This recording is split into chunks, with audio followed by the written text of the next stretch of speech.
What's up, guys? This is HGhaleon, coming at you for my second video review of Ease 9 Monstrum Nox. I just finished pouring 50 to 60 hours into this game, and boy, what a game what it was. I really enjoyed this game. I was very pleased with it. It's not a perfect game, but it's a damn good one. It's definitely a must-play. I'm going to break everything down as far as what's good about it and also what's bad about it, because every game deserves criticism regardless of how good it is. So first thing we're going to cover is the graphics and the visuals. The character models and animations are beautiful. Like, they put a lot of time into how the characters move, how they actually have different running speeds, I believe. Their animations for running are all different. Their moves are very flashy, very detailed. They are very nice, high quality anime models. I really was impressed with how much of an improvement over it was from the Ease 8. So definitely a high mark in that regard. The rest of the game is pretty standard. It's nothing mind-blowing. You can tell that the character models got more attention than the rest of the game. The background models are kind of just, they're there. It looks like a PS3 game. Like a high-res PS3 game. It's definitely not cutting edge in any way, shape, or form. But overall, the game is very good to look at. It's not, like, visually jarring. It's just you can tell where the attention went to. The one thing I would say that's a lot of criticism on is the interface. I noticed the UI in this game looks very bland compared to like Ease 8. Ease 8 definitely had more. The UI just looked like there was more attention to detail, a lot more colorful, a lot more. Just everything was placed better. This one, it feels like they just kind of threw it together and said, "Hey, this looks good enough." I mean, it's not bad. It's just nothing great. So it's kind of dull, but it also matches the mood of the game, because the game's supposed to be really dark and more, like, depressing. So I do like that kind of a setting, just to break from the monotony of looking all cute and colorful. So I do like that. But as far as, like, the graphics overall, like I said, it's pretty standard, straightforward. It's nothing where it's going to ruin the game. Like, it looks god-awful. The game moves butter smooth. At 60 frames per second glory, it is nice to look at. Like, I love how everything moves. It's so fluid. Lots of animations. Just the fluidity really makes the game shine. Unfortunately, due to some performance issues with the city, the game doesn't run at full speed. It goes down pretty bad in frame rate during the main city, down to like 15 frames per second in battle. It's really bad. They have acknowledged this issue, and they do plan to address it in a new patch in, I think, 1.04, which comes out on October 10th, I believe, which should address a lot of the issues with the slowdown and the load times as well, along with some visual, like, some glitches. I noticed there were some, like, lip syncing desync issues, where the mouse would not move when people are talking. I thought that was kind of funny. So it happened a couple times, nothing major. I noticed there is a little bit of clipping, a little bit of some scene transitions aren't as smooth as they should be. So it's stuff that can be addressed. It's something I think patches can easily fix. So I'm trusting Falcom will take care of those issues. But it doesn't really, like, bring the score down that much. It's as long as they're gonna fix it, then I'm not gonna get them on that shit. So it's nothing enough to make you go, "Oh, I don't want to play this game." But visually, overall, like I said, it's standard. It's pretty good. Like I said, it's definitely nice to look at, especially when it's running at 60 frames per second. The game is gorgeous. Like, it really, the fluidity really just, like, wow, it makes you just go, "Damn, this is so fucking smooth." So, and all the special effects are really nice. Okay, as far as the also the artwork is, I do like the portrait artwork. I think that looks really cool. One thing I was kind of surprised is there's no opening anime cutscenes. There's really not that many at all, if any. Most of the cutscenes are all rendered in-game models. Like, there's really no anime cutscenes at all. I was surprised there's no opening. Kind of shocked. It's usually not Falcom to do that. So I was kind of hoping like some really dark, grim opening. But no, not even the ending. The ending just was just still portraits. I was just like, oh, that's kind of a downgrade. But again, as long as the game's good, I can forgive things like that. It's just kind of minor nitpicks. So that's it for the visual department. Let's get into the sound and music. The voice acting is really top notch. Like I love the character's voice acting. It's pretty staple as far as getting good quality voice actors. Sounds great. A lot of the characters sound they have a lot of personality, a lot of spunk. You know, the line delivery is really good, really crisp. The music, oh man. This is where you get into awesome territory. Is where, yeah, the music is what really makes Ys shine. Falcom and Team Sound SDK, they are amazing. God, I can't give them enough credit for how great their music is. While the soundtrack is not perfect, I mean, it's rare you ever get a soundtrack where every freaking song is godly. There are fucking some songs where it's, goddamn, it almost gets into the 10 territory. Like, all I gotta say hands down is Cloaca Maxima. That song is god tier status. Like, Jesus freaking Christ. I think that song is definitely the best song in the soundtrack, and even a contender for the best Ys song in the history of Ys. Like, it is a good song. Like, holy shit. It's so fucking awesome.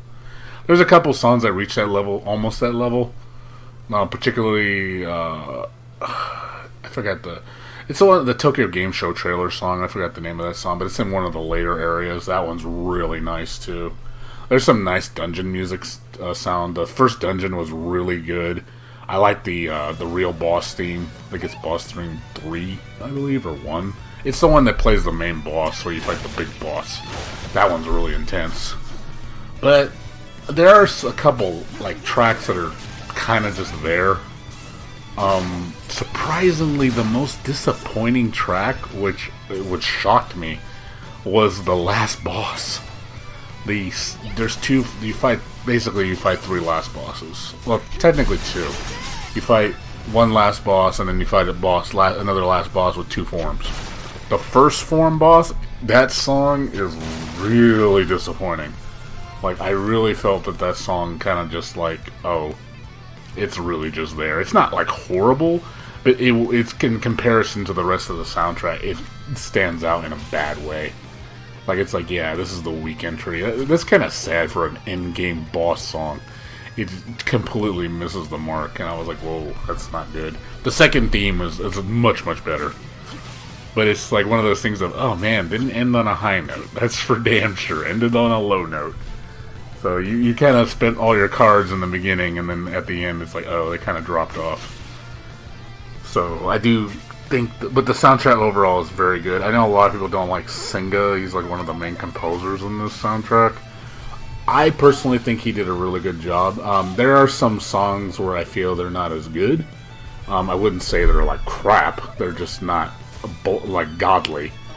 But a lot of songs, I think he's improved a lot. So he's definitely got better. He's not as good as the other 2. I forgot Jindo or whatever. I forget the name of the other 2 guys, but I read up on online. And the other 2 guys are much better at it. I will say, you can tell the difference between their work and quality. It's definitely noticeable. But Senga is getting better. He's not. People need to stop giving him so much shit that he's so bad. He's not a bad artist. I think he's still learning. It seems like he is learning new techniques and stuff. He is improving. Like the Ys 9 soundtrack, I think was improved compared to what he did some of the tracks in 8. Even though 8 had some great songs. A to Z was fucking amazing. But I think people need not to give him so much flack for saying that his music is fucking god awful. I don't think that's anywhere remotely close to correct. Like, it's good. It's damn good. But it's not, like, perfect. It's rare you ever get a soundtrack where every fucking song hits the mark. It's rare. I'm very, if you know me very well, I'm not the type of guy to give anything a 10. I just can't do that. I just refuse to. It's something where everything has a flaw. So even this soundtrack, even though I give this soundtrack a really high score, I definitely was headbanging a lot of the time with a lot of the music. So definitely a lot of good tracks here. So as far as the music though, I think it's very solid. Definitely give it a listen. I was actually jamming to the music in my car multiple days for the whole week. I still am. It's still such a great soundtrack. I really love E's music. It's so fucking intense and pumped. But I hope Singer continues to get better. I think, you know, he has potential. It's just, I think, there's some things he needs to do. One thing I noticed, he uses a lot of synthesized guitar riffs that I think that's what people don't like about him, because you can tell when it's Singer, because he uses that same fucking sound effect in almost every song he does. And I kind of wish he'd stop doing that. Use a better sounding guitar synth, and that's my opinion. Like, it's not terrible, but it's nowhere near the quality of the other two artists. So I think he needs to learn composition a little better. But again, it's not horrible. Like I said, people need to stop saying he's the worst artist I've ever seen on the face of the planet. Oh my god, he makes the East franchise total shit. Like that's just going overboard. So enough of that. That's it for the sound department. Let's get into the controls and gameplay. This is where I think the strongest part of the game is. Like, my god, the controls are absolutely amazing. Like, it is butter smooth, man. You can cut that shit with a plastic knife, man. Even a fork, man. It's it's such a fucking satisfying experience. Everything you do, you can do it. Like, it feels so. The controls are so responsive. Like, you do anything you fucking want, it comes out. I never had a problem doing anything in the game. It always felt like if I did something wrong, it was because of my fault, not because of the game's fault. Or, oh, because the timing's too strict. None of that shit. It was like, oh my god, the controls are so spot on. Like, that's where I think the biggest thing that shines in this game, it feels so good to play. Like, the mechanics and everything about it, oh my god, just god tier. Amazing. I know some people really don't like some of the mechanics because they prefer the more old classic Ease style. I actually like the newer style. I do like parrying and dodge rolling. I think those are awesome mechanics. They really add a lot of, like, they just add a lot of satisfaction to the gameplay. I love parrying. Like, parrying is so fun in these type of games. While I do agree that the parrying in general and the dodging, the effects that granted are too strong, I think they need to tone those down. I believe that that whole thing about, like, having invincibility, I think is really abusive. I really wish they would go and retweak that stuff, because it kind of makes a lot of bosses and enemy attacks more trivial, because you can just power through them because you just parry and you're completely safe, or dodge and you're completely safe. I think they need to retool those mechanics. Like, I like using them, they're great, but I think in the way they are now, they're just too overpowered. They really, like I said, really shut down a lot of the enemy's attacks where they pose no threat. So especially when you get really good at parrying, it's like, oh yeah, everything's like becomes like really easy. So, but the gameplay overall is really solid. I still think it's fun as shit, just picking it up and playing it. It has a lot of platforming. The mechanics are really good. Like, I love the wall running, the flying, the going into the puddle port, being able to see objects, see the truth behind objects with what's her name, Doll's eye. There's such a lot of awesome gameplay mechanics that are outside a normal action RPG. Like, it has platforming, it has, like I said, a traditional It has platforming like something like out of like Bayonetta. Like it really feels like Bayonetta the way they talk about it. A lot more. I think the controls are more like do what the fuck you want than Bayonetta, but it's like it's just awesome to just do whatever the fuck you want. It really is. Like that really makes me just want to keep playing it. And then on top of all the secrets and all the treasure, all the collectors, so much treasure hunting and things to find, lots of quests. There's just so much to do, you know, and I love it. It just, everything feels, nothing feels like a chore. Like, I feel like everything I'm doing feels meaningful. So I want to keep playing it, I want to keep doing what I'm doing, and I don't want to stop. It's so good. I wish more games were like that, where they throw like other genres elements into the gameplay to really just spice things up. There are a couple things that I do kind of think were off the mark a little bit, like are missing. One thing from E8, I wish they kept in it. I liked fishing. Fishing was so much fun in E8. I actually enjoyed that as a little side activity, but they completely removed it.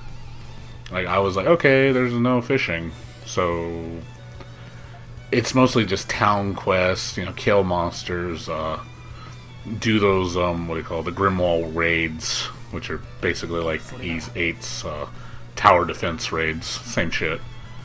But yeah, the fishing's missing. What else? Oh yeah, they have these little mini games where you chase somebody. I felt those were kind of just a little bit of a filler. Like, I would have liked more mini games like that. Like, they'll find the hidden player, find the hidden NPC, like he's hiding, hide and go seek, or you know, have a race with somebody. You know, something. You know, like I think they needed to add more little mini games like that. I think that would have been a lot of fun. But as far as overall gameplay, it's pretty good. It's definitely the strong point of the game. That's where the magic really shines, in combination with the music. You just get involved when you're playing. But moving on forward into the last part of the segment, the fun factor and replayability. Fun factor, the game's a blast. I can't deny it at all. You just want to keep playing. I was constantly thinking about it at work, getting home just to, you know, sit down and plot myself in my seat to play for anywhere from 2 to 12 hours straight. Like, I played 25 hours straight this game on the weekend, and I could not put the controller down. I was having so much fun. So it's such a great game. The game is roughly 50 to 60 hours. That's mostly completing everything. I've done about 94%. I can't seem to get the last 6%. I don't know what it is I'm missing. It seems that I'm missing a boss or a particular area in the game, and I don't know how to get to it. I tried looking around, and for the love of me, I couldn't find it. So I wasn't sure what I was doing wrong. So, once you beat the game, though, I noticed there's really nothing to unlock aside New Game Plus and Time Attack mode. It doesn't seem like they added any post-game content from my knowledge. From what I read, that's it. That's all you get out of it, and I thought that was kind of a bit of a letdown. Because E8 at least had a bonus dungeon and bonus raids that you can do, which, you know, made the game, you know, it was actually a pretty good dungeon. Really long, too. And it was actually new. It was actually, it was basically a redoing of one of the dungeons where you play with Donna when you fight EO, I believe. It's basically a retooling of that dungeon to be high level. So I thought that was really cool. But this one has really none of that. The only reason you would play it again is if you want to change it on a higher difficulty. That's one thing I will say this game. It's a little too easy. I think the like normal and easy are a joke.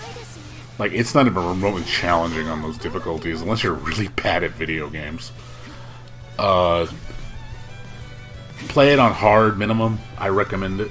Hard is the difficulty I played, and I went through it pretty solidly. It was still fun.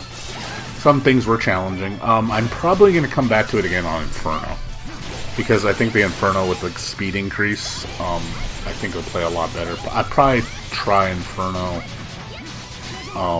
post 1.04 patch, maybe, or I'm just gonna wait for the US release, because that's one thing I can't really criticize is the story, because I can't understand Japanese that well. So the fact that I was still pulled into the game regardless of what the story was, that tells you it's a good game, because if you can bypass completely the story and still enjoy it, that means the game's gripping your attention. So if the story's really good too, then I can imagine I'm going to enjoy it even more. I'm hoping it gets localized. God forbid, I hope it's not Nisa, though. I'd rather have Exceed do it. Exceed did a better job. Ease 8 was handled pretty poorly by Nisa, NAS America, for people that don't know. But this game overall is worthy collection to the Ease series. I just wish there was a little bit more in terms of content. I do feel that it's a lot shorter than Ease 8.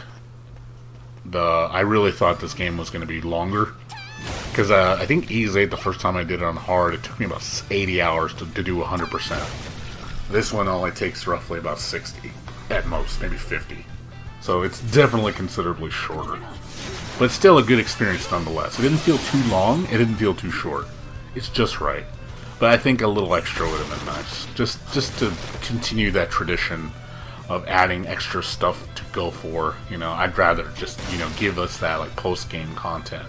I think that would have been nice. And I'm hoping they retool the combat a little bit more so it's a little bit more difficult, because I think the enemies and stuff, they're too passive. They kind of just stand there a lot of the times and they don't attack very fast. There's only a few enemies that are actually really fast on attacks, but most of the enemies are really slow. So you could just beat their ass before they even do anything. So I do think they need to retool the enemies, so I think they're a little bit more aggressive and where they're more of a risk to fight, rather than just making them stand there for a lot of the time. So just a little quirk. But overall, I give this game a 8.5 out of 10. It's definitely a must-buy. It's one of my favorite games of the year, if my favorite. It's definitely a contender for Game of the Year for me. So I do look forward to the US release if it comes out. My guess is probably going to be at least a year, probably 2, before we even see a localization. But I hope everybody enjoyed the review. Come see me on my channel on YouTube and on Twitch. And I look forward to talking to you guys again in the future. And have a good day. Take care.